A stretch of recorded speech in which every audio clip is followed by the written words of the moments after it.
Since they were introduced back in Final Fantasy III, summons have remained an incredibly popular feature in the series. And it's easy to see why, as there's nothing quite like calling forth a powerful ally to turn the tide of battle. But as the series has evolved, so too have the designs and animations of summoned entities, and by this point, they really know how to make a spectacular entrance. Now, over the years, summons have gone by many names. Espers, Eidolons, Aeons, and Primals are just a few, and they have been obtained in all sorts of ways. Summons have also come in all shapes and sizes, from cuddly chocobo chicks to hulking, legendary beasts inspired by real-world mythology, or, in very rare cases, in the form of Thomas the Tank Engine's evil twin. But while you'll no doubt be well acquainted with the likes of Shiva, Ifrit, and Bahamut, this list will cover some of the lesser-known summons from across the Final Fantasy franchise, as well as a few that featured rather strange or obscure designs and inspirations. So, with our usual caveat that we'll only be featuring one summon per game, and with the additional caveat that we won't be including any obscure summons that featured in our previous video, we're going to kick things off with Minimog from Final Fantasy VIII. Final Fantasy VIII is well known for its impressive range of unique and unusual summons. They took the form of Guardian Forces, or GFs, and they played a significant role in the game's narrative while also being used to enhance character stats courtesy of the Junction system. Many of these Guardian Forces were optional, such as Doom Train, who was mentioned in our previous video. But Final Fantasy VIII featured some summonable characters that would elude even the most die-hard players. Fans of the PlayStation version might remember a triple triad card called Minimog, which could be won from the boy running around Balamb Garden. Though it wasn't known at the time by many people in the Western world, Minimog was actually a non-junctionable summon that could be obtained via the Chocobo World minigame, which was playable on the Pocket Station. But despite Chocobo World still being mentioned within international versions of the game, the Pocket Station peripheral was never released outside of Japan, meaning that certain summons were effectively locked out in those regions, even though they were still technically obtainable. While other summonable creatures from Chocobo World still made appearances in Final Fantasy VIII, such as Boko being gifted to Squall in the Chocobo Forest, and seeing Mumbas hang out in the Shumi village, Minimog remained just a face on a playing card. This all changed with the release of the remastered version of Final Fantasy VIII, which featured a brand new way to obtain the Chocobo World exclusive items. After reading 5 volumes of Pet Pals magazine and learning the ability Angelo Search, Rinoa's faithful dog could randomly enter the battlefield and dig up some treasure for the party. The list of items Angelo could find now included Mog's amulet, which was required to learn the Minimog command. Even so, obtaining the amulet wasn't guaranteed due to the randomized nature of Angelo's search and the very low drop rate of the amulet itself. However, dedicated fans have found optimized ways to have Angelo farm for items, even if it means leaving the console idle for several hours at a time. The longer you leave it, the more chances Angelo has to finally get her paws on Mog's amulet, which rewards the player with the delightful Moogle Dance. It's one of the very few ways for Guardian Forces to recover health, plus it's worth the effort just to see Minimog bust out some epic dance moves. Like Guardian Forces in Final Fantasy VIII, Espers were central to the plot in Final Fantasy VI. As the story goes, the Gestalian Empire had enslaved these mythical beings so as to find ways of extracting and using their power. However, our heroes were able to call upon Espers to join their cause through the power of Magicite.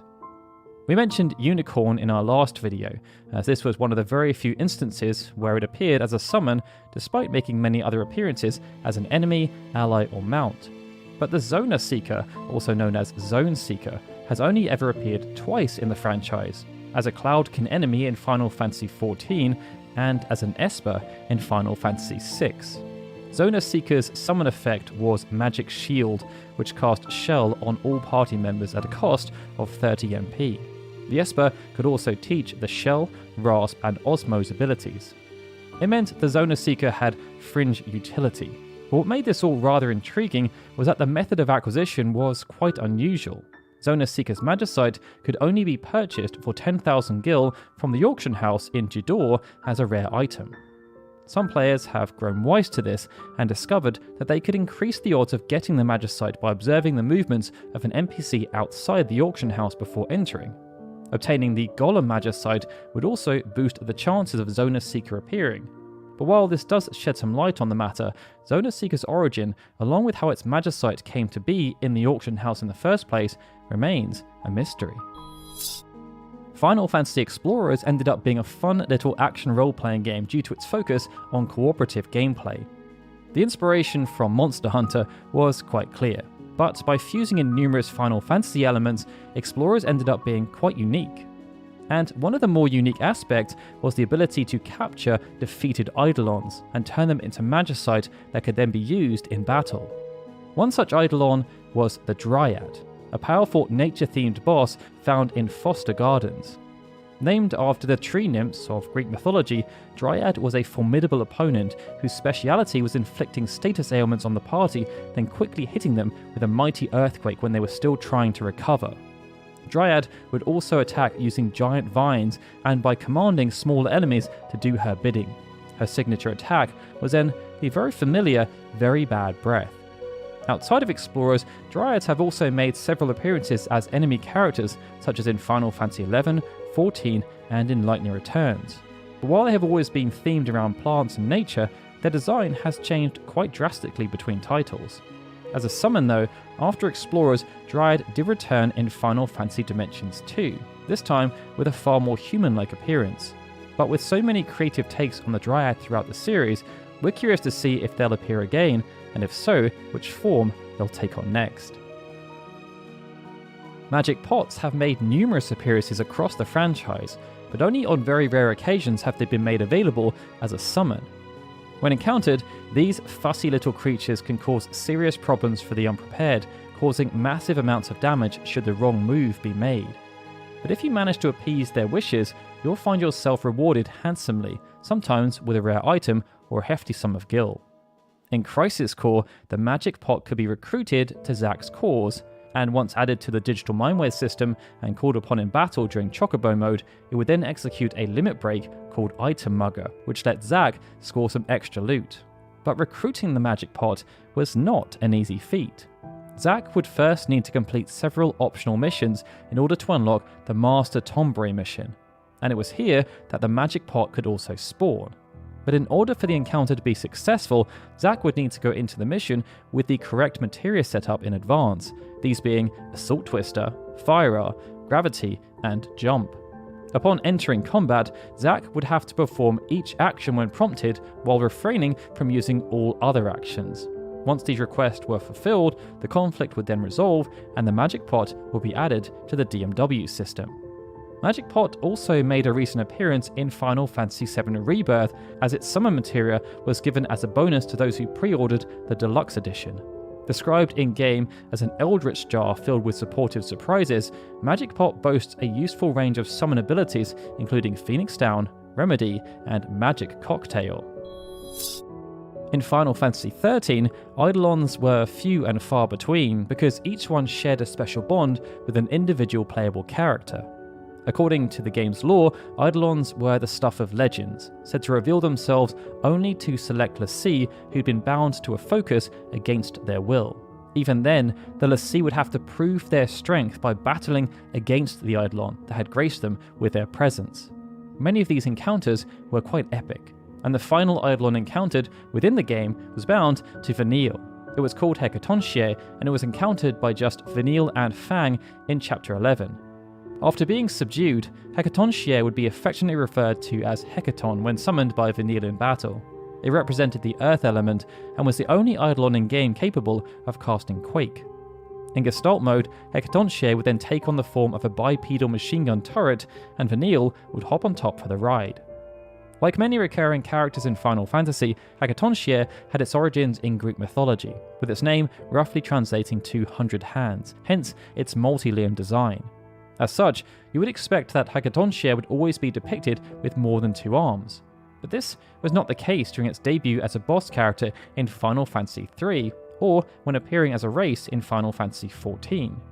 However, multi-armed iterations of Hecatoncheir were included as summonable entities in Final Fantasy Dimensions 2 and Dissidia Duodecim. Plus, Vanille's version went on to make a brief reappearance in Lightning Returns as one of the protagonist's allies. Revenant Wings was announced as a prominent part of the Ivalice Alliance sub-series, and although it wasn't an official sequel, it featured Vaan and Penelo pursuing their careers as Sky Pirates after the events of Final Fantasy XII.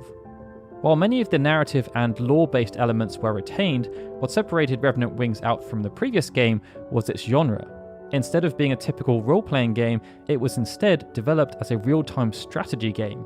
But despite this, many of the core gameplay mechanics were carried over, and the practice of summoning espers to assist the party was still in place. While Final Fantasy XII featured a grand total of 13 espers, Revenant Wings boasted over 50, including characters who were rarely ever seen as summonable beings, and some of which were completely unique to this game. In the previous video, we mentioned Rami as Ramuh's little robot buddy, so let's take another look down the rabbit hole at another obscure summon. The White Hare was a rank 1 esper that required 1 aura sight to enlist. It focused on healing and was one of 3 holy ranged summons found in Revenant Wings alongside Carbuncle and Ultima. The unique look of White Hare also reflected its abilities and its role in battle, as the design incorporated colours and patterns that were notably similar to the traditional White Mage robes.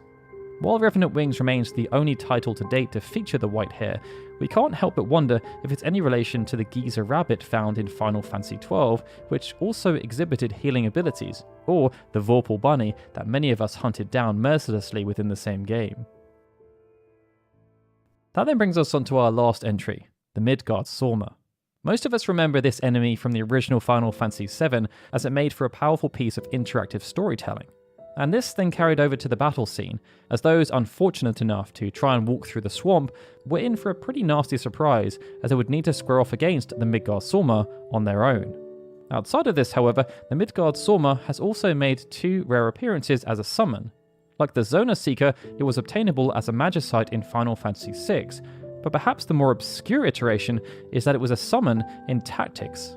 Known as Midgar Swarm in the PlayStation version, Midgard Sorma was a summon spell used by the legendary wizard Elidibus, an optional superboss found in Midlight Steep. This already made it quite rare, but what made it even rarer was that Elidibus would only summon Midgard Sorma if it lacked the MP to summon Zodiark. This means that a lot of players would never even see it. After Tactics, the Midgard Sorma never reappeared as a summon, but it has featured in a few other games, including appearing as an enemy in Final Fantasy XII and 15, and Final Fantasy XIV, where it went by the Father of Dragons and was given an expansive backstory. But with that, they were 7 of the most obscure summons you can obtain from across the Final Fantasy franchise. Be sure to let us know in the comments below which of these summons you've managed to obtain, as well as which you feel are even more obscure or weird. And of course, if you enjoyed the video, please hit that like button and subscribe to the channel. Alright everyone, with that, this is Daryl signing out. As always, I'd like to give a big thank you to all of our Patreon and YouTube membership supporters, especially Benjamin Snow, The Livestream, Gregory, Justin Dent, and Sukin TDK, who are super special Onion Knight supporters. And of course, a big thank you to everyone for watching this video. I'll see you all again soon for more Final Fantasy goodness.